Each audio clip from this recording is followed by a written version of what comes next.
Hey, man. Hi, Sid. How you doing? Good, man. Just want to check my volume is on point. Okay, fine. I guess I can hear you, so that's great. All right, man. Let's get down to the cricket, man. All right. The Sri Lankan and Pakistan series was tied at 1-0. If I look at this in hindsight, I think Sri Lanka could have won the series 2-0. I remember they dropped a catch toward the end of that match, and I felt that let them down because Pakistan had won this by 4 wickets, but technically it could have gone either way. I think that batsman, let me see, in this first test here, who was this batsman here quickly? I think it was, sorry, just give me a second. Oh, oh yeah, it was Abdullah Shafiq. I think he was dropped somewhere toward the end. And anyway, what's your thoughts? Yeah, really enjoyed the series. A very competitive series. It was quite compelling cricket for a lot part for a large part of it. And yeah, I mean, I agreed with what you said. Sri Lanka could have won the series 2-0. However, it finished 1-1. Their disciplines let them down in the first test, especially in that Pakistan second innings. I mean, chasing 344, uh, you probably would have backed Sri Lanka to defend that, but however, Abdullah Shafiq, I mean, I think he's in his fourth or fifth test, played an outstanding knock, and you gotta admire that as well. Sometimes you gotta take it Hmm. on the chin, and when Hmm. a batsman plays an amazing knock like that, uh, you know, you gotta give it to the opposition, and that knock really anchored the innings and took Pakistan to I think to a famous win.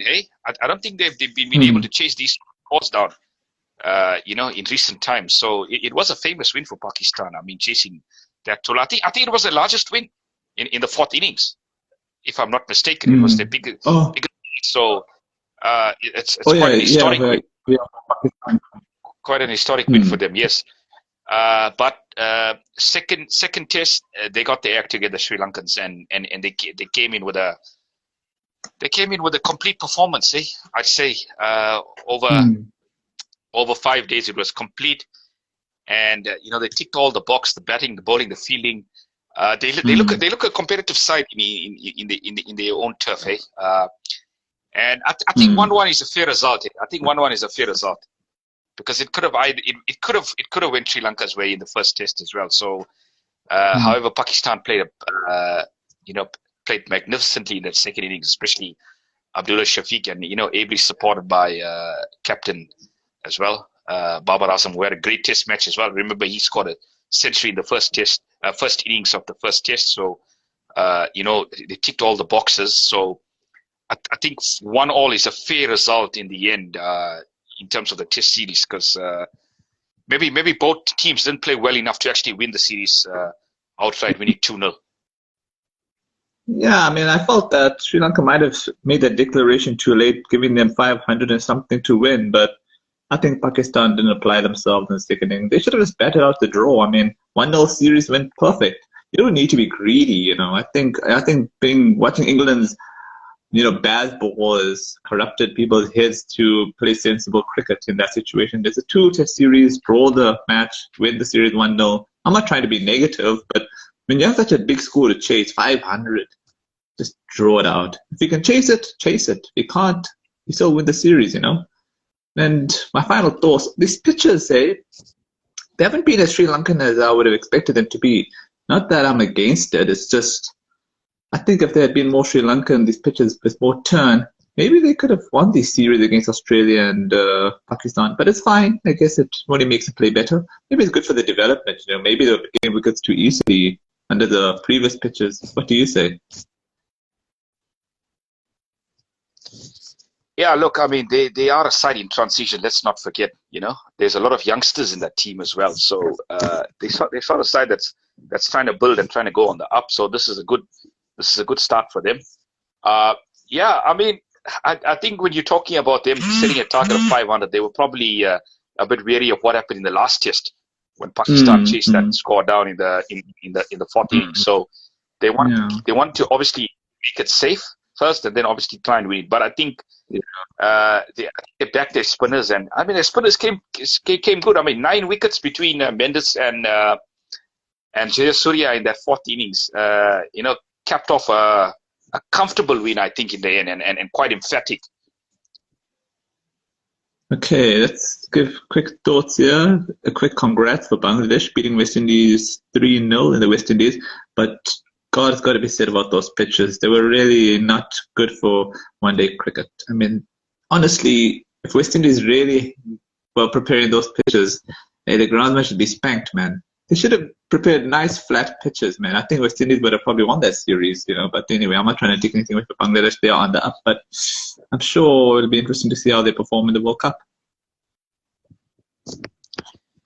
Yeah, you got to where they also played its part. Hey, there were some of those games that were actually reduced in terms of the overs. So obviously that might have played the West Indies as a whole. They didn't really apply themselves. When I see the way they applied themselves in this India series, especially batting first, if they sort of got those kind of totals against Bangladesh, I think they would have had more than enough runs to win at least two of those games and win the series. So it's just poor application with the bat that let them down. And there's some fantastic players up the order. The guys like Myers, guys like Shah, that can score runs. I don't think those pitches are allowed for good stroke play. And I think there was a theory, right, that I think what happened is that whenever the team batted second on those pitches, they played better than the team batting first and all that. So I think Bangladesh was probably a bit lucky in that sense that they got to chase every single time and having to set a score. But it's okay. It's good for the development, getting those wins. I guess I don't want to look too much into a pitch as well, Sid. I mean, the pitch can only, can only help you as how far you want it to go. Then we're gonna start becoming like pitch doctors. We are not pitch experts at all. But what I can say is, we're not pitch experts at all here. So what I can say here is, it's an application. If you see off that ball, that new ball, it's just poor application. It's just poor application from West Indies with the bat in that series that actually let them down. A bit of a nightmare series for them, I feel. And I mean, there is good players there up the order, and they just didn't show that application. I think they threw in the towel too quickly there. So I wouldn't dwell too much on the pitches, because I mean, if one team can win on those pitches, it doesn't seem like a bad pitch. I think if both really struggle as a whole, then you call it a bad pitch. But I mean, as much as you can talk about the toss, as much as you can talk about pitches, it's about come down to application. It's not all about hitting fours and sixes, especially in one-day cricket. You've got to try and build an innings. You've got to have one player that's going to play a big knock, and then you're gonna get to that total. And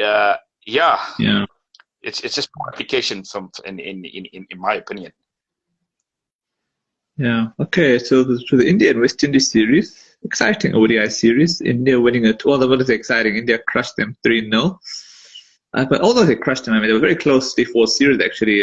3 runs first ODI, 2 wickets. Then the third one was a bit of a spanking, 119 runs. And then in the first T20, India were just too good for them by 68 runs. Your thoughts so far? Yeah, I mean, look, it's been a better performance by the Windies with the bat, especially in this series. I've seen the growth of Shai Hope as an opener in this series. He was superb. But again, if it's not the bat that's letting them down, it's the ball. And I think they probably let themselves down with the ball here, especially I'd say the second game is probably one they'll regret, because I think they should have won that game from the position that they were in, and India being like 73 for 4, and then I think it was 120 for 5. Really in all sorts of trouble, and I mean that partnership with the Axa and I'm just trying to get the other player that was in that fantastic. What was it? Punt, if I'm not mistaken. Hold on a second. Oh, you're referring to the second ODI. That second game. Okay, let me see. There was Akshay Patel and sorry, 1 second. You said I think you must be referring to. Well, you're not referring to. Hold on a second. I can't even see it. Okay, there's Akshay Patel. Then Deepak Huda. Yes. Okay. That partnership between Deepak Huda and Aksa Patel actually took the game away from them. And I think at that time they were probably trying to close the game, or they couldn't close the game out in the end. And that is why they lost by 2 wickets. And I mean, with the score they made, they certainly should have had enough in the tank to actually win that game. And it would have set it up for a wonderful decider. But I mean, in that final game, it was really a cakewalk for India. And I think they were really dejected and depleted after that second game. So I mean, they played pretty well in 2 games. I think the first game where they fell short by the fairest of margins, 5 runs, and then the second game by 2 wickets. So to me, those games could have went either way. And let's be honest, it's not the strongest Indian side that's gone to the Caribbean. There's a lot of key players. They're just experimenting. There. They're just experimenting. It's become so bad for West Indies that India don't even need to bring in the main team, Yeah, absolutely. And look, if you look at a side like that, if you look at the better teams in the world, they probably would have beaten that Indian side with those players in their conditions. So I think the Windies B grade top teams, Yeah, so I mean, this was an opportunity for the Windies to really, try and capitalize on this. They didn't really capitalize on it. I mean, as I say, 2 games were really close, and then the second game they really got a hammering because they were obviously dejected and depleted by then, losing that second game, which was a bit of a thriller. I mean, 2-wicket win, and I think 3-0 probably. If you look at it, a little bit flattering because we realize how close those first two games was. But having said that, they just decided at the moment they're not getting results in one-day crickets, and they've got a lot of work to do. Hey, they've got a lot of work to do if they want to try and qualify for that World Cup outright. Or else I could see them in that qualification, dogfight. Yeah, I mean, obviously the first T20 was a cakewalk as well, 68 runs. But you got to give it to India, hey. They have so much talent. Even the B-grade team, the A-grade teams can really beat these middling nations, So kudos to them, Absolutely. I mean, the depth in quality is incredible. I mean, they can put out two or three good sides, and we've seen it already. I mean, two or three decent sides on the park. They don't really need the frontliners, and they get the job done. And I think their standards are quite high. They obviously want to try and win every game, and I think that comes down from the coaching staff as well. They got a very good coaching staff, and they try and push this winning mentality on pick. So yeah, I mean, it's frightening the depth that they do have at international level, and at times they do. Maybe struggle here and there with consistency in terms of certain series. But for what I've seen from their second stringers, they really have a lot to work with. And I mean, amazing depth, incredible. It just gets bigger and bigger as the years goes on. Yeah, and it's nice to see RHD playing. I really want to see more of him. I mean, hopefully he makes that squad. He's really done well in the IPL, so it'd be good to see more of him. And then also this Indian approach is becoming similar to England's approach, where they're going all out aggressive. But I guess with India, they can be a bit more balanced. So it's good, What do you think? Yeah, I mean, if you look at it, I think in T20 cricket, you got to go all out aggressive. You have to go all out aggressive. And I mean, it's showing in ODI cricket as well, where teams are actually showing this aggressive approach and trying to up the score, because I think it's a total of 260, 250, 260 at the moment is really not difficult for opposition teams to chase down if the pitch is in really half good condition, and it just takes one innings and you're over the line. So I mean, you're seeing the value of T20 cricket in one-day cricket at the moment. Having said that, I think if you look at one-day cricket as a whole, I mean, there's a lot of talks in social media about the format as a whole. I mean, is there longevity in this format? It's an interesting topic, but it's a topic for another day. Okay, final one is South Africa and England. Interesting ODI series, 1-1. Would have been nice to have seen what would have happened in the third ODI. T20 series also is tied at 1-1. Today is the final T20. Hopefully we win. I think that's probably our best chance, Interesting why Miller is captain and not Keshav, because Keshav captains the ODI team and Bavuma's not there. So what are your thoughts on all this? First of all, I'm really disappointed with the weather in England. I mean, it started off as a heat wave, and the Proteas had an amazing start in that first ODI, and then it started raining. I mean, we need more sunny weather in the UK at the moment. So, I mean, the weather patterns have really messed up the series. I mean, it could have been a fantastic end to that series. I mean, Proteas were in a really commanding position in that third ODI. But having said that, I mean, I'll take 1-1 in England. I mean, England is quite a strong side in ODI cricket. So, I mean, that result, you'd probably take it. But I honestly sense that if that game would have went the distance in that third ODI, the Proteas probably would have had an amazing chance of clinching that series. And it would have really helped in that ODI Super League, World Cup Super League, which I'm not a fan of. And, there's not much we can say about it. I think if you're looking at it, and I think the ICC needs to look into this, because these games are really so important. You gotta look at having reserves days, especially for series that have a lot of bearing in the World Cup Super League, standing. So I think a reserve day would have been ideal for that game because there was so much at stake in the series. I mean, having said that, obviously ICC, they've got their own regulations, and there's so many series that are being jam-packed and in these last couple of months that it's difficult to find a window sometimes. But it's something that they need to consider. It's something that they need to consider because I mean it's a really important phase in terms of one-day cricket because I mean, especially if a team that needs those sort of points to go up the World Cup Super League tables and they be covered by the ICC needs to intervene because they're the governing body. But I mean, looking at the ODI series, some really good performances, especially the likes of Rassi.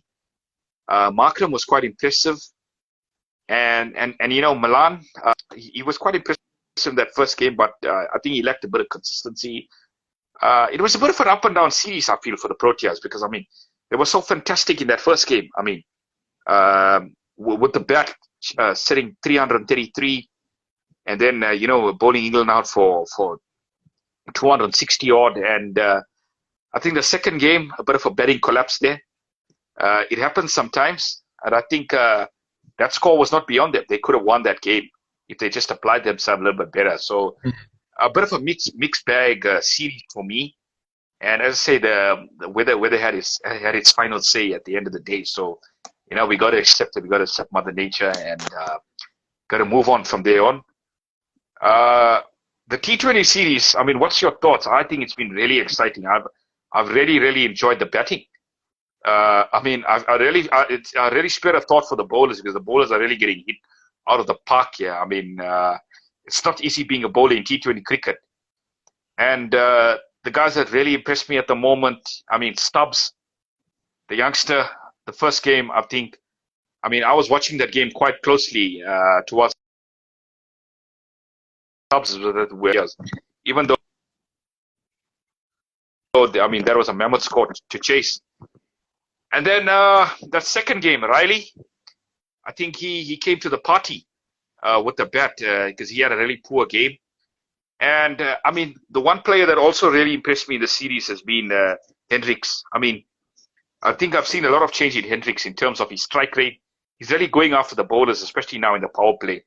It's really great signs to see with this T20s. This T20 side is actually in really good shape, and I'm really hopeful about today's game.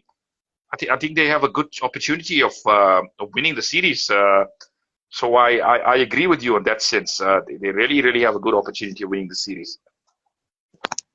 Yeah, I'm really on WhatsApp that I see South Africa and India looking really good for this T20 World Cup. So I'm hoping that if when the finals do happen, it's either India versus South Africa. That way I don't get disappointed. Whoever wins, I'm okay with it. You know what's so amazing about it so far? I mean, there's so many big players that are missing from this T20 side. I mean, the likes of Markram, the likes of Rassi, and if they can continue with this performance, I mean, it increases the depth. And I think Stubbs. I mean, I watched the magazine show this morning on SuperSport. Wake Up and Smell the Cricket. So I mean, Herschel Gibbs was on the analyst's chair there, and then he said that Stubbs, he adds an extra dimension to this team, and I think so. I really agree with him. You got a player now lower down the order. You're looking for that finisher, and now you potentially got two finishers in your side. Miller, he can come good. When he comes good, I mean, he can win a game single-handedly on his own. And then you got Stubbs, who, I mean, has shown his class as a ball striker in that first game. So, I mean, if these two guys can really keep it going, I mean, there's no reason why Stubbs shouldn't be on that plane to Australia in October, Sid. Yeah, man, that's hold on a second. I just want to figure something out. Yeah, I mean, it actually shows why. I know you had mentioned Mumbai had gone after him, so it shows that we at least listening to the IPL owners when it comes to these team selections, because now we are following their formula, playing them in our T20 side. So I guess the Premier League has worked to country's advantages. I think any other further topics we needed to discuss. Yeah, well, I mean, some exciting news came up the last 2 weeks. The T20 League that's going to take place in January and February. I've already seen some investment from the IPL owners, so I'm looking forward to that league. Hey, I mean, what's your thoughts? I think it's really going to be something that's going to help grow cricket in this country, and really going to help CSA as well in terms of financial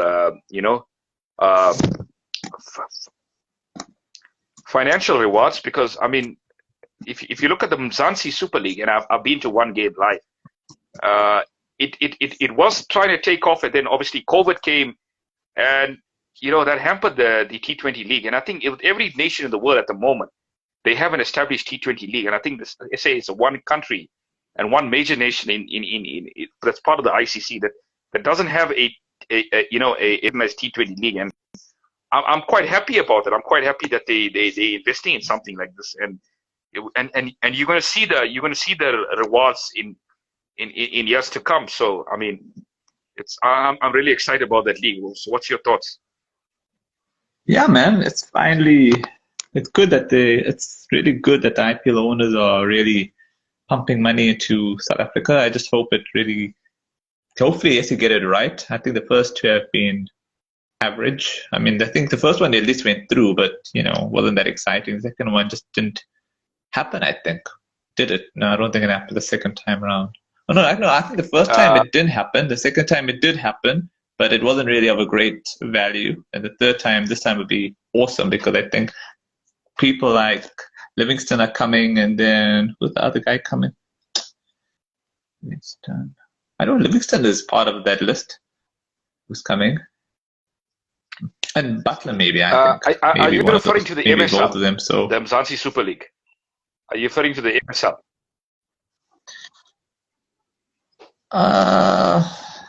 Yeah, I think that was the second time they tried it, and then. Yeah. So I mean, there were two seasons of the MSL, the Super League T20, and then obviously COVID came in 2020, and that had to be postponed.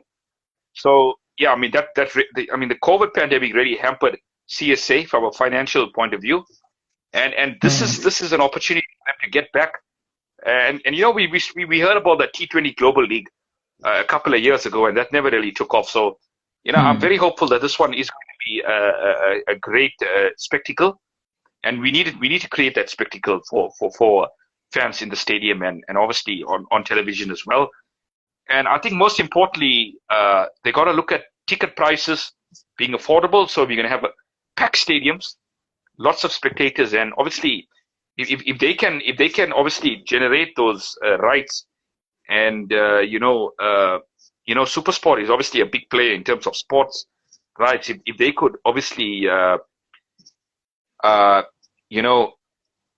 broadcast these games on a free-to-air basis as well with the SABC, that's going to be really important, because I mean, as you know, I mean, it's really difficult to have. I mean, for a lot of people, they can't really afford the entire DSTV subscription. So if they can have these matches on free-to-air as well, I think that's going to be really, really important to gain interest and gain exposure, because that's how this league is going to grow, and that is how South Africans are actually going to move forward as well every single January and February. Yeah, you could have it also on live streaming sites. The matches, you could have it there. There's many avenues to make these matches shown to the world. Also, they're trying to get the Indian players to come, especially for the ones that don't play for India. I mean, the ones that are not contracted, they must allow that to happen. I think it is part of BCI discussions, so that would be lovely to see. Also, SA get along with BCI, I think. And since the local is not there, but that's another story for another time. So I think, I think it'll definitely increase our brand value if the Indian players come.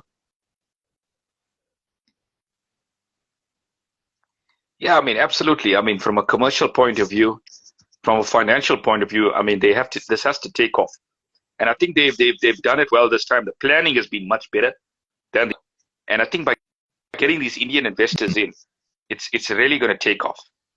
I know CSK's owners have bought the Joburg franchise, and then Mumbai Indians have obviously bought the Cape Town franchise. Rajasthan have bought the Pal franchise, and I think, if I'm not mistaken, Durban franchise has been bought by Lucknow's owners. So I mean, you can see it. I mean, it's going to happen. It's going to happen. It's going to be exciting, and it's very important to have a T20 league, because T20 is taking off in the world at the moment. It's going to help. It's going to help develop the next crop of cricketers in this country. Yeah, the only sad thing about the league is that they had to sacrifice matches against our old enemy Australia. But I think in hindsight, I think they knew that they're not going to really qualify the traditional way. I think they're okay taking their chances in the playoffs, so it's fine. I've accepted it. I think I did tell you way in advance that I'm okay with them going this route. It'll probably give us a good wake-up call as it is, and in the sense that we have no choice. We have to play our best cricket and then just hopefully take the cup. I think there's a West Indies series after the T20 league as well. So I mean, they probably should target that one as well. So I mean, there's a Test series against the West Indies thereafter. I mean, I expect them to win those ones. And I mean, looking at there's two things that you've got to target now as international side. I mean, you've got the One Day Super League. As I said, I'm not a fan of it. I don't know why they actually brought it up. I think the rankings are the much better system. I know. I think they're scrapping it after this edition has been done. I think they're scrapping it anyway. So. Yeah, absolutely, and I don't see any sense in it as well. I mean, there's so many that were disrupted due to COVID. We've got to understand that. So I mean, it's just one of the things.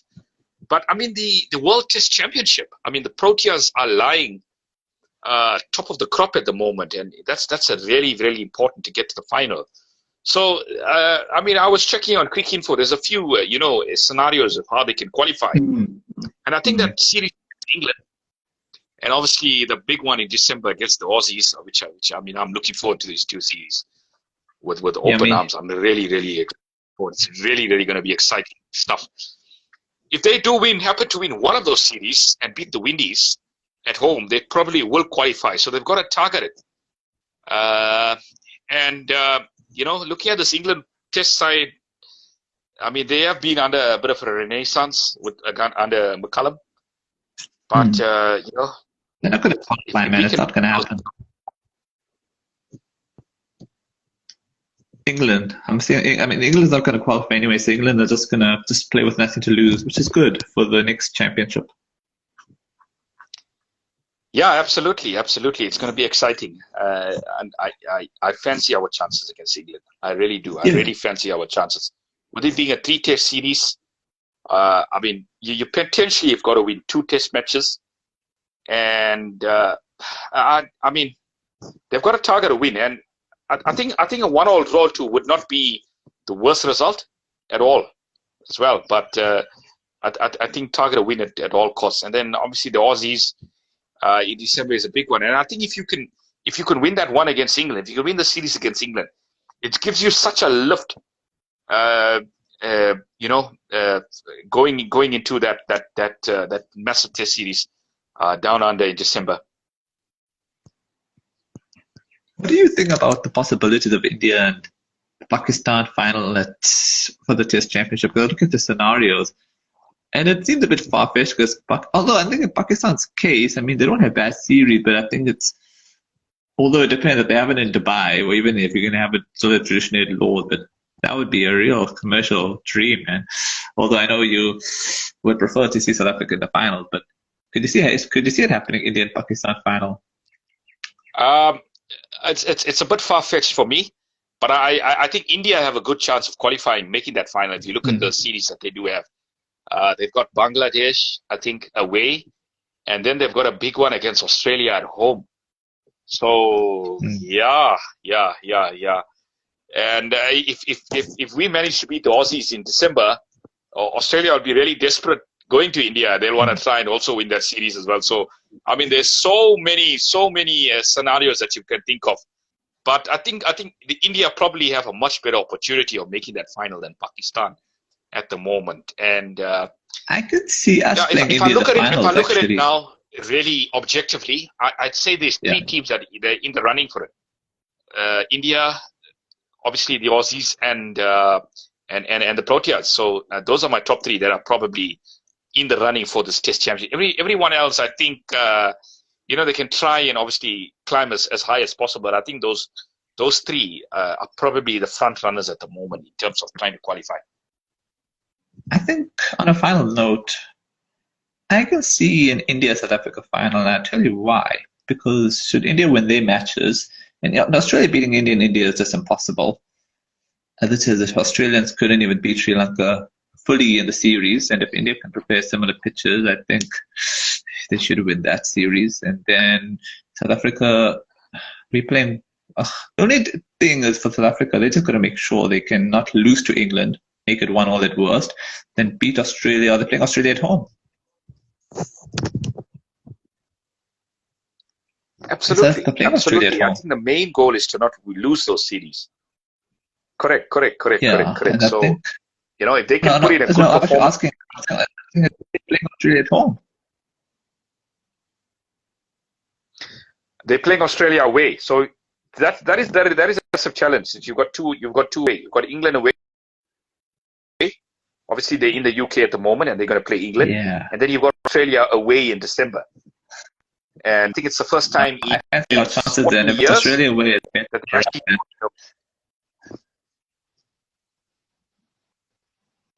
Sorry. I fancy our chances playing against Australia in a way than at home, funny enough. I said I fancy our chances against Australia away than at home, funny enough. I know we beat Australia at home, but that was Faf being captain. I'm not sure about Alder yet as captain. I find Alder done well, but I think I would fancy our chances against Australia at their background, at their backyard, than us at ours, but you never know.